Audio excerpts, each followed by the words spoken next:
भी आदमी को डायरेक्टली कुछ पॉइंट ऑफ नहीं बोला, मैंने उन गंदे कमेंट्स के ये रिप्लाई दिए जो गंदा बोल रहे थे।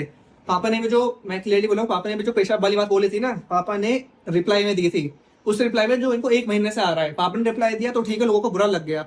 तुम्हें तब बुरा क्यों नहीं लगा जब वो 1 महीने से पापा को गाली दे रहे थे? तब क्यों नहीं बुरा लगा किसी को भी? अब कहीं न कहीं रिकी की जो नाराज़गी है लखन और नीतू से वो खुलकर सामने आ रही है। जो भी नीतू के साथ हुआ है उसके बाद में फैमिली वालों ने नीतू का साथ दिया लखन के साथ जाकर। लेकिन कहीं न कहीं अब ये चीज़ें निकल कर आ रही है कि जो भम्मू को या फिर सैंडी को या पाई को इतने दिनों से जो कमेंट्स आ रहे थे, यानी कि लखन और नीतू के जो सपोर्टर है वो उनको हेट कमेंट्स कर रहे थे, उनको गंदा बोल रहे थे, जो कि इनके अकॉर्डिंग गालियां भी दे रहे थे। उनके खिलाफ क्यों नहीं लखन ने कुछ भी बोला या फिर लखन ने उनको क्यों नहीं रोका? शायद इसी चीज़ का नाराज़गी रिकी को है। रिकी का कहना यह है कि जब पाई ने ये चीज़ें बोली, यूरिन वाली बातें, गलत कमेंट्स, तो उनको तो इशू बना लिया गया, उनको टारगेट किया गया, उनके लिए कमेंट्स किए गए।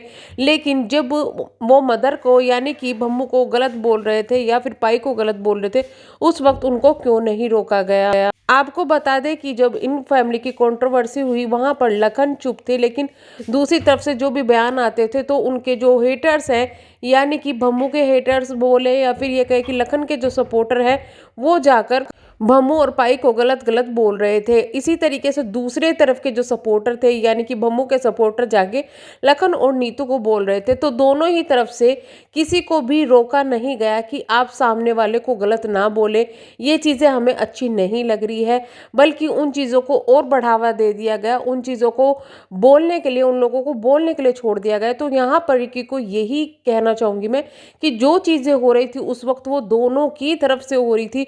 दोनों के जो सपोर्टर्स हैं वो एक दूसरे को गलत बोल रहे थे, ना कि किसी एक के सपोर्टर। तो वहाँ पर जो एक्शन लेना था वो दोनों को ही लेना था। अगर ऐसा होता कि आप लोग उनको रोकते, यानी कि अपने सपोर्टर्स को रोकते कि आप सामने वाले को बुरा ना बोले, तो शायद, और वो ना रोकते, तो शायद वहाँ पे लखन और नीतू की गलती निकल सकती थी। लेकिन यहाँ तो मामला ही कुछ और था कि लोग टारगेट कर रहे थे फैमिली मेंबर्स को, एक दूसरे को, और कोई भी अपने सपोर्टर को चुप कराने के लिए यहाँ पर तैयार नहीं था।